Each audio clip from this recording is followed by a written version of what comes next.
welcome along to the transfer show. Michael Bridge and Rob Dorset here to analyse and dissect the day's top stories. And boy, have we got a lot of top stories. None more top, if that makes sense, than the battle to sign Benjamin Sesko, which is really ramping up. We'll also discuss Jack Grealish's future, out of favourite Manchester City, and the new Premier League season kicks off in just 11 days. And with that deadline looming, we'll talk about some of the frustrations facing the managers in the final weeks of the window. But let's start with the battle for Benjamin Sesko then. Manchester United and Newcastle, as we've said, have both made bids. Who'll get him? Let's begin with the Manchester United side of things. Peter Stevenson is in Manchester for us and joins us again. Peter, good to see you again. Right. What are Manchester United offering? Yeah, good evening, Mike. You just wonder whether young Benjamin's going to get much sleep tonight because he's been training alone in Germany while both Newcastle and Manchester United have submitted their bids and now must wait patiently. It's a classic waiting game that we see in the transfer window. United's bid went in after Newcastle's second bid. United bidding 74 million in total, 65 up front with 9 million in add-ons. That's slightly under what Newcastle United are offering. United, of course, having finished 15th in the Premier League last season, can't offer Champions League football either. So football logic suggests the advantage would be with Newcastle. But what we're hearing this afternoon is that the young striker who's been training alone all day is favouring a move to Old Trafford.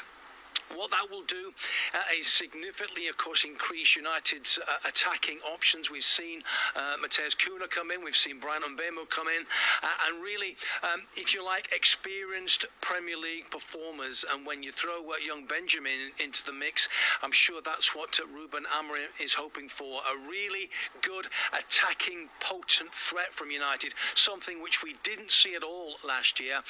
And if he can get those three in position in 12 days' time when Arsenal come to Old Trafford to kick off the Premier League, then he'll be highly delighted. It's a mouth-watering prospect, but like everybody else at the moment in football, Ruben Amorim has to sit and wait with everything crossed. He does indeed. Peter Stevenson, live from Manchester. Thank you. So that's the United side of things regarding Sesko. What about Newcastle? Well, our reporter Keith Downey has the latest from there. They made that first bid on Saturday morning. It was turned down by Leipzig. They asked them to come back with a different structure, different payment terms. Newcastle did that and more, and raised their offer last night to 80 million euros. So around about 70 million pounds that the player favours a move to Manchester United over Newcastle United, and I think that will be hard, really, really difficult for the people in power here at Newcastle United, who have already seen multiple players slip through their fingers this summer of the offers to Leipzig, and we've yet to get clarification from the player. And until that, as far as Newcastle are concerned, their bid is still live and on the table. Right, they both want him. Rob Dorset, who gets him? At the moment, you have to say it looks like Manchester United. The sense I've been getting, and you heard from Peter Stevenson and Keith Downey there, the two men who know better than anybody, the tone that they're giving suspects that Manchester United are winning this race. And the impression I get from the people I've been speaking to is that Sesko has preferred a move to Old Trafford all the way along, and that from RB Leipzig's point of view, they've been waiting for Manchester United to reach the level of bid that Newcastle have made. They haven't quite done it yet. They're still some distance off it, 5-10 million euros, depending on the exact figures. But it's pretty clear that he would rather go to Old Trafford, and I think that leaves Newcastle in a very, very difficult position. Even though they can offer Champions League football, even though they finished so much higher, they finished 5th compared with Manchester United's 15th last season. We know that Manchester United have been in turmoil. Newcastle have been a very steady ship under Eddie Howe. They've been consistently improving, and yet that history of one of the world's biggest football clubs, I think, is probably going to tell in the end. Is that it? Is that about what's gone before then? Because it doesn't make sense that Newcastle can offer Champions League football while Manchester United were, flirting with relegation last season, and yet they have the edge, apparently. Maybe an everlasting thanks to Sir Alex Ferguson, possibly, because they are still Manchester United at the end of the day. But speaking to, Brian Mbeumo, he didn't bother him about no European football. Does European football, does Champions League matter as much as people let on sometimes. A lot of the time it's a financial package, and it is playing for Manchester United. But look, it's not all over for Newcastle United at all, who, let's just say, since the takeover, have recruited ever so well. But, as Rob says, it does look as if now he is leaning towards Manchester United. But also got to mention the recruitment director, Christopher Favel, who was at Leipzig, who was speaking so highly about Sesko. I wonder if that's playing a key role in this as well. Not just Ruben Amorim, but Manchester United collectively. But he's untried, untested, really, isn't he? And he's raw, clearly. What do you make of the sort of sums being spoken about forwards this summer? This is absolutely fascinating, because I haven't known a transfer window like this one, where we've seen so many world-class strikers on the market, on the move, many of them coming to the Premier League. Let's show you some of the stats that we've been looking at, because I think this speaks absolute volumes. You can see some of the summer signings there, and just how much we're talking about. There's a star, of course, next to Benjamin Sesko, because that's not completed yet, but you can see that Hugo Ekitike is at the top of that one at £79 million. Gyökeres 63.5. Mateus Cunha, not a striker, he's a forward. Same with João Pedro, you'd say there. Look at the absolute bargain for Chelsea at the bottom. Liam Delap there with a £30 million release clause. I think it's right that you put him in this sort of category, this sort of company. I think he could be that good. But Mike, what I think is fascinating is, where do you get the value here with a striker? Do you get the value for somebody who is experienced like Gyökeres, 27 years old, been there and done it, scored 92 goals in 103 games for Sporting? Yeah, in which league though? In the Portuguese Premier League, yeah. But he's been there and done it. He's 27. He's a proven goal scorer. Arsenal, of course, were looking at Benjamin Sesko. They were monitoring for more than a year, and they decided no, they've gone for Gyökeres instead. They had the ace trump, the trump card here. They decided Gyökeres. They wanted somebody ready-made to go straight into their side, try and help them win Premier League titles, Champions League. They didn't have time to wait around for maybe 2 years for Benjamin Sesko at 22 to prove what he can do in the Premier League and become that sort of player. Is that where you get the value, experience and goals? Or is it a younger player like Sesko with incredible promise who's got years ahead of him and may grow into that Manchester United side? Remember, Gyökeres has signed a 5-year contract at Arsenal. He will be 32 when that comes to an end. Arsenal have got no resale on him after that.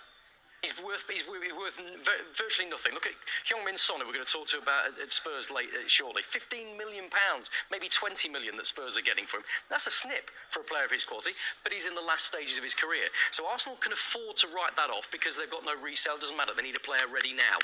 Manchester United, Newcastle perhaps don't have that luxury, which is why Sesko is more attractive to them. But I think how you look at that striker bingo is going to be fascinating. We know that every single football fan in this country is doing what we're doing now. They're looking at that list of strikers and going, right, who's got the best player, who's got the best deal, who's going to do the best in 2 years' time? It's a fascinating debate, and it's going to go on between Newcastle and Manchester United. Where's the value then in this list? Well, if we've got the opportunity to see his record at Leipzig over the last couple of seasons, look, we could debate all day long what's the bigger and better league, Bundesliga or the Portuguese league.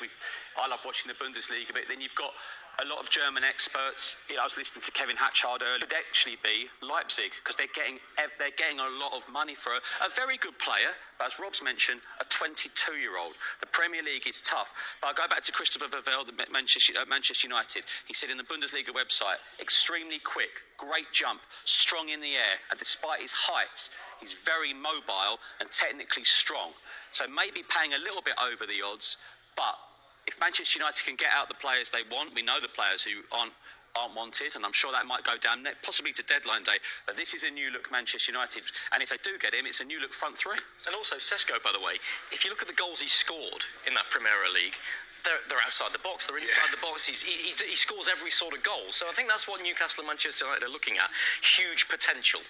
And that's worth paying a lot of money for, because we know strikers come at a premium. Michael just said there, we know the players that Manchester United want to offload. Has Rasmus Højlund joined that list? Yes. Well, I think he does if Manchester United complete a deal for Sesko. And that's because Manchester United are not the Manchester United of old when it comes to the final. 35 million pounds for only half what they paid for him 2 years ago today. by the way, which speaks a lot about the business Manchester United have done in the last couple of years. But I think they have to start offloading players. I'd expect Garnacho to go if they can get decent money for him as well. We've heard about them being prepared to accept offers for Kobbie Mainoo and some players that are really part of Ruben Amorim's, first choice 11. Such is the state of their finances. So if they're spending £214.4 million and they do get Sesko, I think they'll look to try and move Højlund on. But isn't Sesko in the same sort of situation that Højlund was in 2 years ago today? Aren't they similar, like raw, untried, untested, as I said? And it didn't work. It didn't work with Højlund, let's be honest. And if you look at the figures involved, Mike, they're almost exactly the same. There's a parallel between Højlund and Sesko here. If you look at what happened with Højlund when he was signed a few years ago, he was £1 million cheaper than Manchester United have bid for Sesko now. The add-ons were £1 million cheaper than they were for Højlund as well. It is almost exactly parallel between the two players. Højlund was 20 years old when he moved. Sesko's 22. Both still very raw talents, is the way Manchester United are looking at it.